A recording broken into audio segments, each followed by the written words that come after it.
Bine v-am găsit, bine v-am regăsit, dragilor din Zodia Fecioară, oriunde v-ați afla. Suntem din nou împreună la o nouă lectură pentru ultima săptămână întreagă din acest an 2025, mai precis perioada cuprinsă între 22 până pe 28 decembrie acestui an.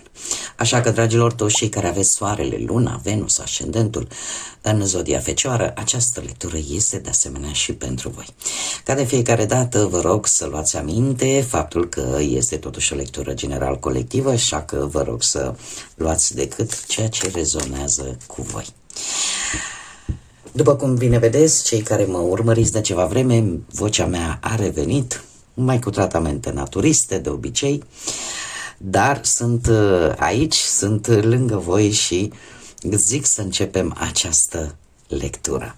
Și să vedem ce este important de știut pentru dragii mei din Fecioară în perioada 22-28 decembrie. Ce trebuie voi să știți, dragilor din Fecioară? Ce este important de știut pentru dragii mei din Fecioară în perioada 22-28 decembrie. Să vedem.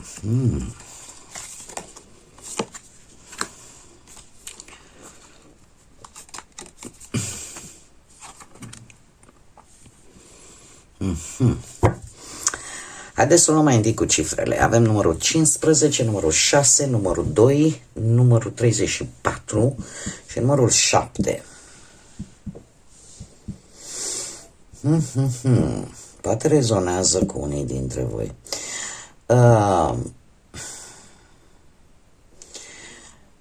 Ce văd eu aici? E posibil ca în viața voastră să se deschidă o poartă, să vină o șansă, să vină o oportunitate, cumva ceva să se deblocheze, ca să zic așa.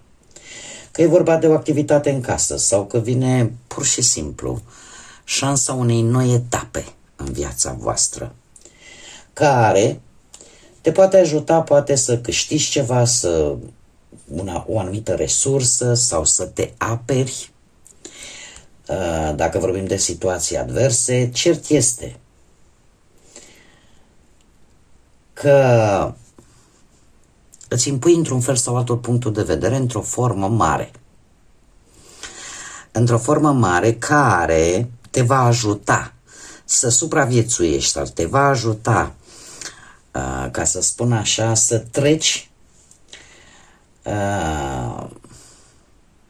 Voi veți urma, ca să zic așa, veți încerca să profitați din plin de această șansă, de această poartă care vi se deschide și o veți face foarte categoric. Chiar dacă aveți în jurul vostru acolo pe cineva care vă cam dă târcoale sau care are un comportament, să zicem, destul de suspect în jurul vostru. Putem vorbi de o concurență, mare atenție, nu e o concurență oarecare. E o concurență destul de semnificativă. Dar, după cum bine vedem aici, sunteți plini de resurse. Sunteți plini de resurse și e posibil senzația asta voastră că cineva parcă vă urmărește sau senzația că cineva e cu ochii pe voi, în sensul în care îți cam dă târcoale, da? Și are un comportament așa care o să vă atragă atenția. Voi ar trebui să fiți atenți pe obiectivul vostru și nimic mai mult. Da? E bine știut, avem cartea Rechinul, nu? Ce facem? Cu câte miști mai tare lângă un rechin, cu atât îi atrage atenția. Dar e o șansă de care voi va trebui să profitați și se pare că o veți face. în maniera voastră, desigur, cu foarte multe detalii, foarte atenți. Și acum haideți să vedem ce ne spune și tarotul. Ce vine pentru dragii mei din Fecioară în săptămâna 22-28 decembrie inclusiv. Ce vine pentru dragii mei din Fecioară în săptămâna 22-28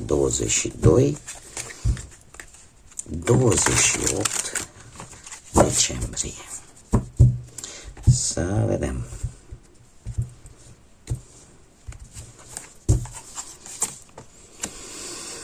Da. Și în acest moment, nu știu dacă unii dintre voi aveți vreun ascendent în zodii de aer, Gemeni, Balanță sau Vărsător, dar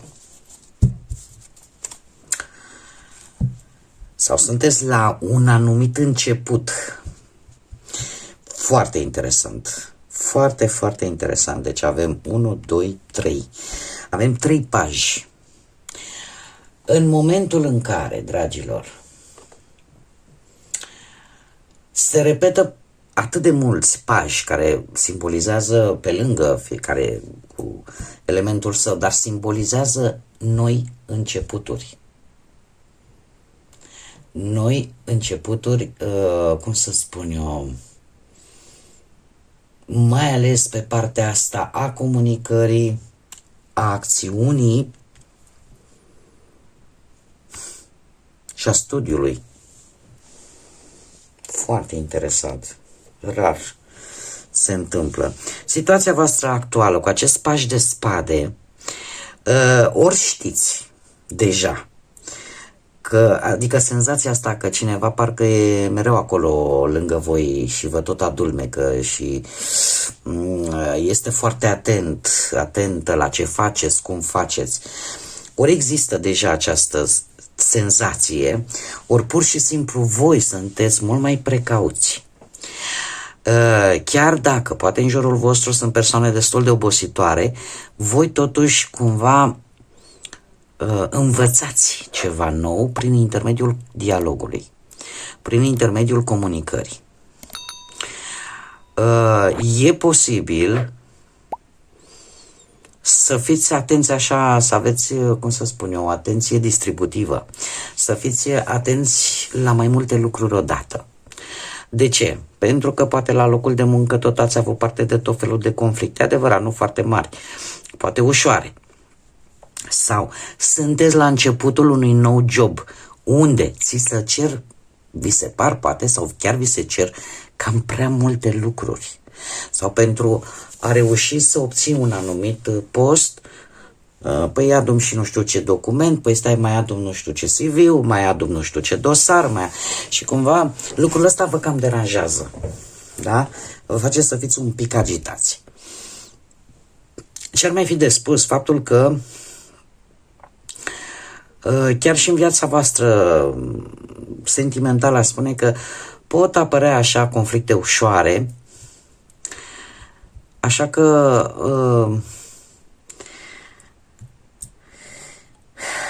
poate că e momentul să vă dați un pic de spațiu. Asta este momentul în care, cum să spun eu, să-i dați un pic de, sau vouă să vă dați un pic de spațiu, un pic de libertate, ca să zic așa, pentru că aceste conflicte ușoare să nu se transforme în ceva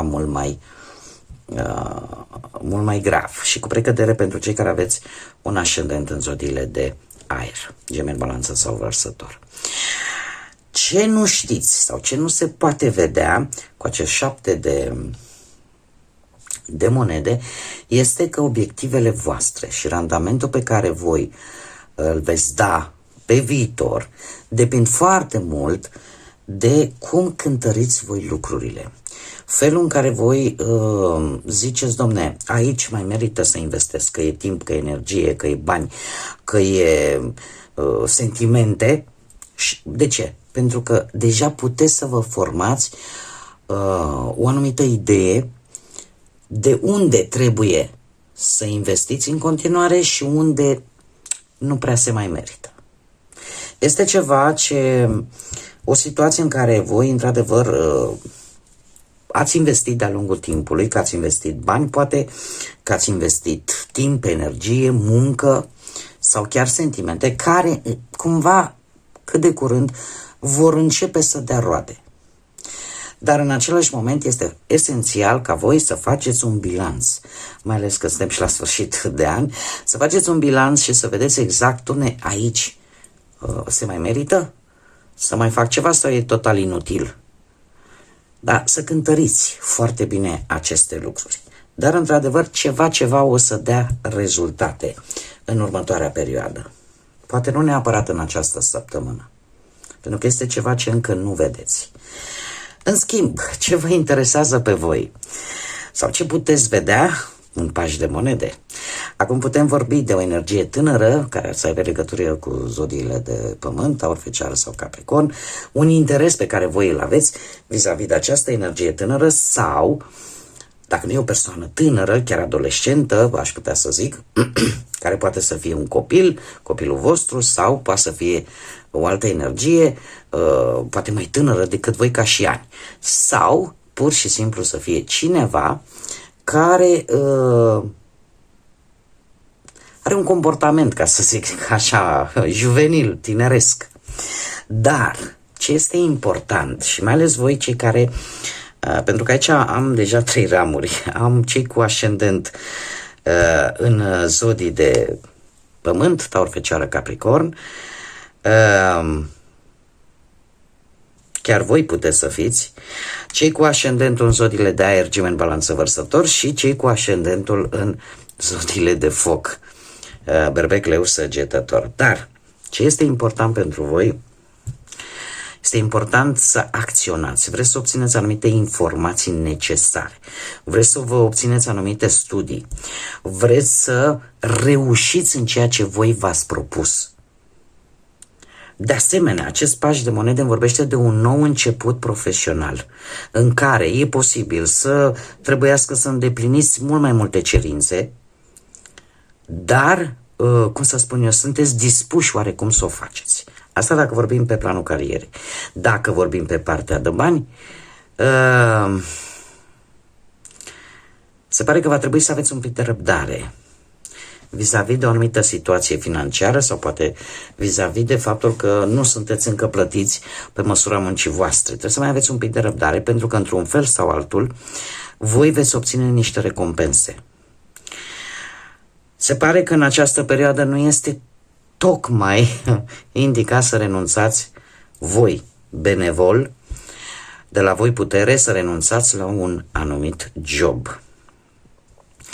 De asemenea, e posibil ca în această perioadă, ori că sunteți voi axați, poate pe copilul vostru, și e firesc și normal până la urmă că trăim în acea epocă a sărbătorilor de iarnă, în care, mai ales cei care nu-și văd copiii, se gândesc foarte mult la ei, poate să fie vorba de această preocupare intensă vis-a-vis de proprii copii, sau putem vorbi, desigur, de pur și simplu de o anumită monotonie, care e posibil să vă preocupe în această săptămână, dar trebuie să vă spun că dacă există iubire, se poate da un nou impuls relației.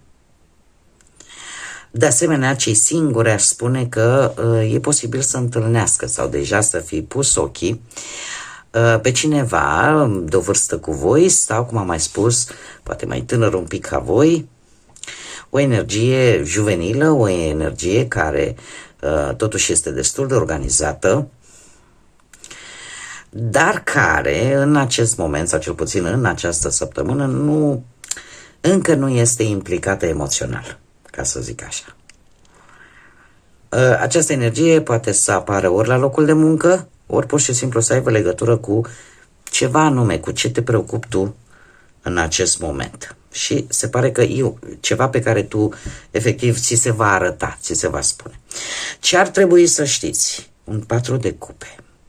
Ar trebui să știți că de multe ori această rutină, această monotonie provine dintr-o rană emoțională în care tu parcă nu mai poți vedea șansele, nu mai poți valora anumite lucruri pe care deja le ai, deja le deții. Cumva, ce este necesar să știți, dragilor, că trebuie să învățăm să apreciem ceea ce deja avem, indiferent cât de mic este și indiferent cât de aparent nesemnificativ ar părea. Este, ca să zic așa, un sfat cu care cărțile vin. De ce? Pentru că patrul ăsta de cupe, pe lângă faptul că îmi vorbește de această plictiseală, monotonie, rutină în general, îmi vorbește de ideea că aceste șanse, această poartă care vi se deschide, sunt importante. Iar dacă te axezi decât pe păi și așa, am mai încercat-o pe asta și n-a mers, sau e asemănătoare cu alta, sau dacă vorbim de relația sentimentală, la un moment dat, într-o relație de lungă durată, intervine plafonarea, monotonia asta, în care te obișnuiești atât de mult unul cu celălalt, încât relația în sine nu mai are sclipire, nu mai are strălucire. Și asta nu pentru că n-ar exista iubire. Iubire poate să existe, dar îi lipsește acea agitație, îi lipsește acel chelcășoz, da? Acel ceva, acea scânteie.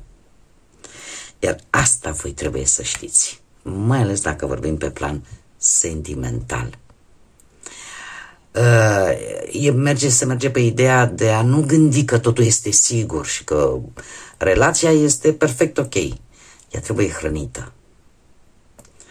E posibil, și nu o zic cu răutate, este ceea ce îmi transmite această carte, ca poate unii dintre voi să fiți mai atenți poate doar la anumite necesități personale și cumva să fi neglijat poate un pic pe dorințele celuilalt.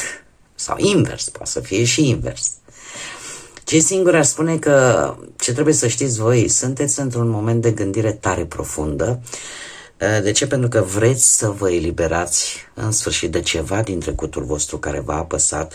Eu spune că la nivel emoțional, acum, nu trebuie să fie neapărat legat de vreo relație sentimentală, pur și simplu de o întâmplare, de o situație din trecut care pe voi v-a marcat din punct de vedere emoțional.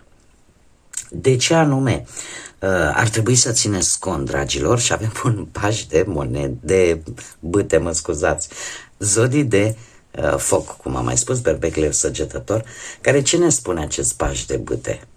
Că vine o perioadă de schimbare în viața voastră. De asemenea, vin noi începuturi, de asemenea pot veni descoperiri importante care să-ți schimbe viața, din câte văd eu totuși într-un mod destul de pozitiv. De asemenea, de ce anume trebuie să țineți cont? Că felul în care voi veți acționa în această săptămână va depinde foarte mult rezultatul viitor. Eu aș zice că sunt schimbări favorabile, chiar și pe planul carierei, posibil să apară vreun job, să apară vreun interviu, iar rezultatul într-un fel sau altul să fie chiar unul pozitiv. Și de asemenea pot apărea posibil vreun câștig total neașteptat de bănuți, cum putem vorbi de asemenea de o veste bună. O veste bună care, paradoxal, să o aducă chiar perechea voastră, mai ales cei care aveți perechi care au legături cu zodii de foc, berbec, leu sau săgetător. O veste bună cu care vine perechea voastră și posibil să implice chiar și un drum, o călătorie chiar în doi. De asemenea, referitor la relațiile cu probleme, trebuie să țineți cont de ceea ce voi căutați, să vedeți, este ceea ce voi căutați sau mai bine vă vedeți de drum. Iar în ceea ce privește cei singurei, ar trebui să țineți cont că poate să vină o persoană destul de aventuroasă, destul de energică și e posibil să apară și o atracție destul de mare vis-a-vis de această energie și nu neapărat că o să vă placă, să zicem așa, pe planul fizic, cât o să vă placă, cred că, atitudinea acestei persoane. Sfatul tarotului vine cu acest 2 de monede care ne vorbește clar de nevoia de echilibru. Și când vorbim de nevoie de echilibru, mă refer la toate aspectele vieții, indiferent că sunt de carieră, de bani sau de sentimente. Se pare că trebuie să vă axați în această săptămână pe ce este mai important pentru voi. E adevărat, de asemenea, vorbește de o schimbare. Dar este o schimbare care va cere să te adaptezi. Că e posibil că acum schimbările când vin, nu vin așa, hai să schimbăm, ele pot veni chiar și cu mici piedici. Da? Dar, și care să vă preocupe, logic, dar trebuie să știți că le puteți rezolva. Le puteți rezolva.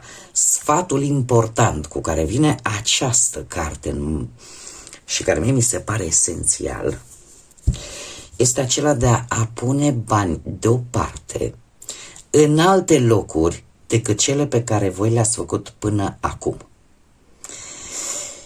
Nu știu dacă până acum ați ținut banii numai în bancă, e cazul să-i mai țineți și sub saltea, ca să zic așa. Adică cumva să schimbați un pic modul ăsta de a economisi și locul unde voi vă țineți bănuții.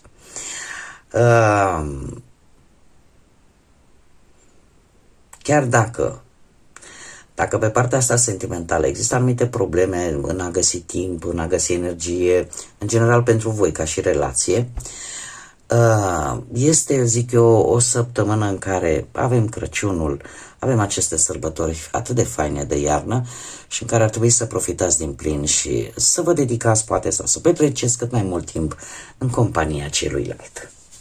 Cam asta este sfatul cărților. Haideți să vedem și ce mesaj important mai am pentru voi, dragilor din Fecioară, în săptămâna 22-28 decembrie. Și avem chiar două și paradoxal sunt de aceeași culoare, un bej foarte deschis, așa, un roze, ca să zic așa. Cel puțin cum îl văd eu, nu știu cum mi apare pe cameră, dar ce ne spune? Renunță la o gândire obsesivă și spune așa: dacă tu ești obsesionată vis-a-vis de o anumită persoană sau de o anumită situație, lucrul ăsta îți va aduce o anumită dilemă și îți va afecta chiar și spiritul, ca să zicem așa.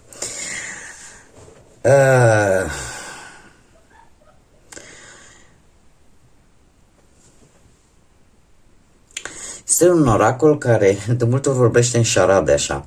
Deci, haideți să o luăm un pic de la început. Avem așa: renunță la acea gândire obsesivă față de o anumită persoană sau față de o anumită situație. Și spune așa: dacă ești obsedat de o persoană sau o situație, lasă această dilemă în seama spiritului. Acest lucru te va ajuta să obții mai multă claritate sau chiar să rezolvi problema. Cumva ne vorbește despre acea idee de a nu vedea lucrurile atât de pragmatic, alb și negru. Avantajul nostru ca și ființe umane este că noi putem realiza că există și porțiuni de gri. Și că de multe ori, când nu putem vedea lucrurile, cum am mai spus, pragmatic, rațional, logic, n-are nicio logică, n-are nicio rațiune, începem să le vedem cu sufletul. Începem să le vedem cu sufletul, cu spiritul nostru. Tocmai acest îndemn este. Pentru că în momentul în care vei interpreta lucrurile, dacă ele există, poate că la unii există, poate la unii nu. Dar dacă această obsesie există, tratați-o și din punctul ăsta de vedere spiritual, sufletesc. Iar asta pe voi o să vă ajute să obțineți ori mai multă claritate, ori chiar să rezolvați respectiva problemă. Și, foarte interesant, renunță la adicțiile tale. Acum haideți să vedem. Indiferent ce adicție aveți, că e substanță, că e mâncare, că sunt oameni, că e sex, că e o supragândire, că indiferent orice trece peste un anumit nivel și se dezechilibrează, îl putem considera adicție. În momentul în care depinzi de ceva, indiferent că depinzi atât de mult, că de o substanță, că de băutură, că e de mâncare, că e de o persoană, că e de o anumită situație, că e vorba de bani, cumva toate aceste lucruri care sunt dezechilibrate le putem numi adicții. Și spune așa, indiferent de ce adicții vorbim, ia acțiune. Ia acțiune pentru a începe să te vindeci de ele și să le înlocuiești cu alternative mult mai sănătoase. Acum, știți cum e că exact și această obsesie se poate numi o adicție, nu? Și această obsesie, atunci când suntem atât de obsedați, poate de o anumită persoană și gândim, doamne, nu pot să trăiesc, Doamne, fără persoana aia. De ce? Poate suntem bune intenții, bune sentimente vis-a-vis de persoana aia. Doar că în momentul în care, cum am mai spus, depășim un anumit nivel, apare acest dezechilibru.